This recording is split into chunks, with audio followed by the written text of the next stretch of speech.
Hi guys, welcome back to my channel. My name is Samantha and today we have something special. If you guys didn't know, the title of this video, I bought books. But not only did I buy books, but I bought random books, a random lot of classic books from an Etsy shop, which, by the way, I'm going to link down below, so if you guys want to try this out too. Basically, what I discovered was that you can go onto Etsy and you can order by the pound. You can order by the pound, you can order by the color, you can order by paperback, hardback, classic, whatever, the number of books you want, and they will send you random books. Specifically, the shop that I found, these are books that are are going to the landfill, are going to end up in the landfill, and they like adopt them and find good homes for them. And we have them here. I'm not gonna lie, I already opened up the package. I've already filmed this, but my audio has been really crappy in my videos lately, if you guys haven't noticed, and I fixed it. And now I'm super excited again about filming, and I wanted to refilm it. So when the books came this afternoon, I wasn't planning on filming anything. I was planning on filming tomorrow. So I ran out there. My postal service worker probably thinks I'm freaking crazy because I went out there and grabbed my freaking box and I put some makeup on and I was super stoked. I mean, I let my lunch go cold because I wanted to film this video. I was a hot mess. And then editing another video, I realized that my audio sucked and I had to go back and fix it. I think I fixed it. So now we're gonna go back through these books again. I'm still super excited. At least now you guys are gonna get a little bit better knowledge of like what books I picked out. Basically, once again, if you haven't read the title down below, I got 10 random books, classic books from the shop, and we're gonna go through them. I'm super excited.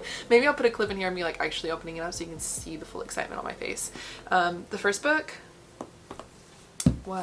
is Bearstone and Other Selected Works by Will Hobbs. Will Hobbs apparently is like an adventurer. There are no synopsises or anything like that for these books. These are actually, I believe, like chapter books, like not chapter books, like teaching books. They're from the middle school, as cool as that is. And yeah, so this gives me Jack London vibes, by the way. That's what I'm kind of getting from the author's bibliography or biography at the very end. Jack London vibes. So that's the first one. The little they look like textbooks. There's another one that matches. It's The House of Dies Drear by Virginia Hamilton. Apparently this was an award-winning book. Obviously if you're studying it, it should be. I've never read anything by either one of these authors, or like most of these authors in this box, so that's interesting. This one also has other readings to go along with it. I don't even know if they're gonna have an index. They should if it's like a school book. Yeah. Go Down Moses, Follow the Drinking Gourd, Uncertain Admissions, Runaway Home, Renegade. I don't know any of these authors. So that's where we're going with this. I don't mind it. They're kind of cool, kind of fun. I don't think they'll look very good on the shelves, but we'll see if I read them. I don't know. Alright, the next one is A Raisin in the Sun. Once again, it's like a library edition. It's a teaching edition. They're all from, as funny as it is, they're all from Einkorn Middle School English department. All of these are middle grade books, classic books. I think they must have gotten them from like some sort of auction or something from a middle school that was shutting down. That's what I'm assuming. I know that some secondhand shops will do that a lot. But I've heard about A Raisin in the Sun. I've not heard good things about it. Let's see. This one actually has a synopsis. So it says, in her portrait of an embattled Chicago family, Hansberry anticipated issues that range from generational clashes to the civil rights and women's movements. She also posed the essential questions about identity, justice, and moral responsibility at the heart of these great struggles. The result is a work that captivated audiences from every walk of life and has become a classic of American letters. Are they letters? Oh, that's so weird. Oh, I didn't even know that.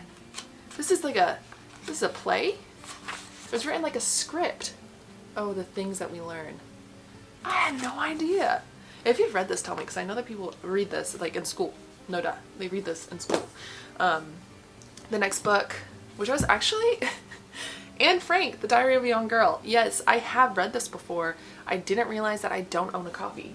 I went through my entire shelf and I realized that I own Louis Lowry's Number the Stars. I don't own this one, so awesome. That's awesome. It's such a cute little copy too. It'll look really great on like my, not my classic, my like war shelf, like my conflict shelf, my dystopian conflict weird shelf we got going on over here. I'm gonna do a bookshelf tour, I promise, here soon, and you guys will understand the mentality behind the craziness that is the bookshelf behind me. But yeah, so I finally have a copy of Anne Frank, Diary of a Young Girl. Who would have thought? It's a really cute copy too. Okay, moving on. I've never heard of this one, not even a little bit. No Promises in the Wind. Growing up during the Depression meant growing up fast, as young Josh soon learned. This is by Irene Hunt. Looks like they get involved in some carnies. With some carnies, look at that. Isn't that funny? I know, like, it's funny okay, maybe it's not funny. Alright, we're moving on. This says, America in 1932 was an America whose dreams were simple.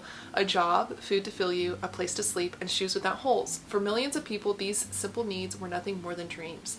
At 15 years of age, Josh had to make his own way through a country of angry and frightened people. This is the story of a young man's struggle to find a life for himself in the turbulent 30s. There's a lot of books I've realized about the Great Depression, a lot of American books about the Great Depression. I know it's probably because it's such a traumatic experience in our history. And so having one more perspective, even if it's not Irene Hunt's perspective, it's like another fictional character's perspective, is interesting. And I'm not mad about it. So there's that book. The next one, MC Higgins the Great by Virginia Hamilton. So I actually realized, there's like something on here. It's probably for me. So we're just gonna pretend like I didn't touch that. Alright. So 2 Virginia Hamilton books. A theme? I don't know. There's 2 of these in here. So it says, Mayo.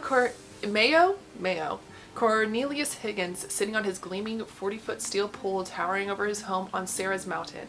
Stretched before him are rolling hills and shady valleys, but behind him lie the wounds of strip mining, including a mountain of rubble that may one day fall and bury his home. MC dreams of escape for himself and his family, and one day, atop his pole, he thinks he sees it. 2 strangers are making their way towards Sarah's Mountain. One has the ability to make MC's mother famous, and the other has a kind of freedom that MC has never even considered. MC Higgins. I don't know if it's a female main character. It seems like it is because that's like who's on the front. There's another middle grade. I don't even know if I'd call this a classic. It's just another middle grade book. Back then it might have been a contemporary. Who knows? Next. Farewell to Manzanar. This is by Jean and James D. Houston. This is... Jeanne was 7 years old in 1942 when her family was uprooted from their home and sent to live in Manzanar internment camp with 10,000 other Japanese Americans. Along with searchlight towers and armed guards, Manzanar ludicrously featured cheerful cheerleaders, Boy Scouts, sock hops, baton twirling lessons, and a dance band called the Jive Bombers, who would play any popular song except the nation's #1 hit, Don't Fence Me In. It is a true story of one spirited Japanese American's family attempt to survive the indignities of forced detention, and of a native-born American child who discovered what it was like to grow up behind barbed wire in the United States. Oh, that's gonna break my heart. It's gonna break my heart. And this is a perspective that I don't see too often in literature. There's been a couple books that I've read about Japanese internment camps during World War II, but once again, I'm always down for another perspective. So this is probably gonna hurt my heart. But that's so cool. Like, it's a cute little paperback. It's also so retro. Okay. Moving on.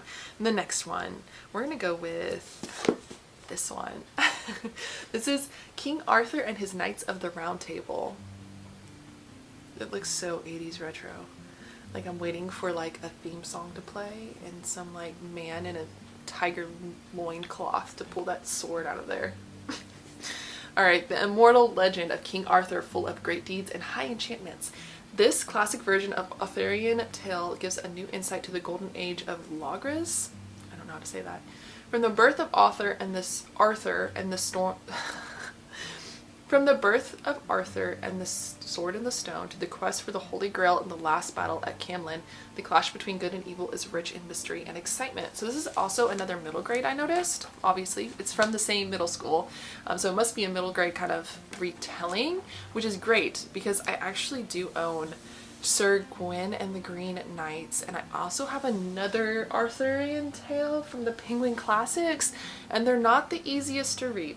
I'm not gonna lie to you guys, they're really not the easiest to read. So maybe this will be easier to read and more enjoyable, and we might find a new favorite, which would be really cool if like I ordered random books off of Etsy just for fun and one of them ended up being a favorite book. I'm just saying, a possibility. Especially a book that I've never even heard of or would have picked up myself. The next book actually has its sticker, its tag still on it. It's a hardback, so maybe I can get it off. I might need, oh guys, don't look. I might need a hairdryer to warm it up a little bit. Oh no, here we go. I'm going for it. Can I get it up? Ooh. Oh no. Maybe there's a reason why it's not. Oh, okay, yeah, we're gonna need we're gonna need a hairdryer. We're gonna get that off later. This is A Night to Remember by Walter Lord. Fun fact. Fun, nerdy book fact. I'm about to hit you with it. These cloth bound books, I don't know if you can see. You can feel them, like they're just like cloth bound books. These were made actually in the Great Depression. Oh, not the Great Depression, I'm sorry, World Wars. During the World Wars, because the cardboard, the soldiers in the army were using all of the cardboard, so in order for them to bind books, they used cloth and they compressed it down into a hardback. Ha! Who would have thought? I didn't know that. I didn't know that until I picked up one of the antique collectible books that I have. I've never actually shown those on my channel, which I might if you're interested. There was like a little insert in it, just explaining why the book was bound that way, probably because it was printed during the World Wars. Yeah, side note, fun nerdy book fact for you guys. I have a ton of those, by the way. If you want to just subscribe and hang out with me, I'll give you some more. All right. Moving on. Okay, this synopsis was, she was called The Ship That God Himself Couldn't Sink. A Night to Remember is the incredible story of the unsinkable Titanic going down on her maiden voyage carrying 1,503 men, women, and children to their death. It's a book to remember. It's like different perspectives of each person. They even have, oh that's fun, they even have like an actual diagram of the Titanic. Okay, and this is another thing too. You guys can't even see what I'm looking at because I moved too close to you. I'm too excited. The smell. Oh, the smell. It's like musty library. It does smell like a middle school library, but like in a good way. Like in that vanilla-y, musky book pages. Oh, I wish you could smell this. You're missing out. If you want some books to perfume your room with delicious smelling, yeah, here we go. Oh, gosh, you guys are missing out. I'm a weirdo. Leave me alone. Then last but not least, the book that I purchased off Pango Books yesterday came in this box. This is a hardback though, so I'm not mad about it. John Steinbeck's The Pearl, the old Penguin Classics edition. I ordered this yesterday because me and Jesse are going to buddy read it in March, May, I forget already, but we're gonna buddy read another Steinbeck book together. This was gonna be the next one, and I was like, oh, I'm gonna purchase it off Pango Books because I'm addicted to that freaking app, and this is where it is instead. I'm not mad. I should see if she needs a copy. Jesse, if you need a copy of The Pearl, I've got 2 now. You can pick hardback or paperback, but that's it. That is it. This was so much fun. Like, I was anticipating this for like a week. I kept checking. It's free shipping, by the way, for these books. But with the free shipping comes no tracking. So for the past week, I've just been like anticipating this. But look at those. Those are so cute. They're also really short. That's fun. And they're middle grade, so that's not bad. I think if I was going to rank these of ones that I'm most excited to read, obviously Steinbeck, and then I think, oh, that's kind of difficult. Maybe we'll go with like this one. Then we'll go this one. I've already read Anne Frank, so that's not going to be in there. Maybe like King Arthur, A Night to Remember. I think this is like where we're at. I think maybe The House of Dyer's Deer next. I don't know about the other ones. The other ones might find their way into a little library nearby and we could just like continue to recycle them. But we've got first and foremost, of course, John Steinbeck, The Pearl. Farewell, I need to learn how to pronounce this, but Farewell to Manzanar, which is this one. Bearstone, only because I like Jack London books, you know, or, you know, so that could do it. King Arthur and the Knights of the Round Table, mostly because I'm curious and this gives me cool 80s vibes. And then A Night to Remember. This is just going to be on my shelf no matter what because of this beautiful spine and the cloth bound. And then maybe The House of Dyer's Deer, only because it's like an award-winning book apparently and it's like 150 pages, so why the hell not? Alright, that's it. That's it. Oh my gosh, this was so much fun though, by the way. And like I said, I'll link the Etsy shop down below. Like I said, you can get it by color, by weight, by type, by size, by poundage. That's so cool. I want to order books by the pound. Anyways, here we are. These are the books. And I guess I'll be seeing you guys next time. Thanks for hanging out with me. Make sure you subscribe, comment, like, and I will see you guys in the next one. Bye.